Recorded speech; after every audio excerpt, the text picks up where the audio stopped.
Simpleng swimming lang ng magkakaibigan pero naging instant water park experience dahil biglang nagkaroon ng Sea Lion Show. Pusuan na yan sa report ni Oscar Oida.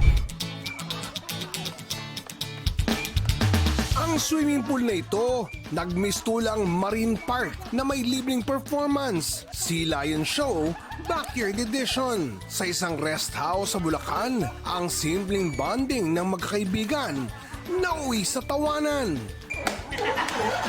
Ang main attraction, ang nag-ala Sea Lion na mabangis ang performance.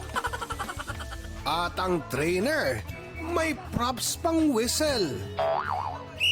Sila lang ang nakaisip niyan, sina Joshua Guevara at Onyok Mendoza. Hindi raw marine trainers, magkaibigan lang na may dangerous level ng creativity. Biruan daw kasi nilang tawagin si Joshua na Sea Lion. Imbis na mabadtrip si Joshua, in-entertain na lang ang buong tropa. Oscar Oida, GMA News.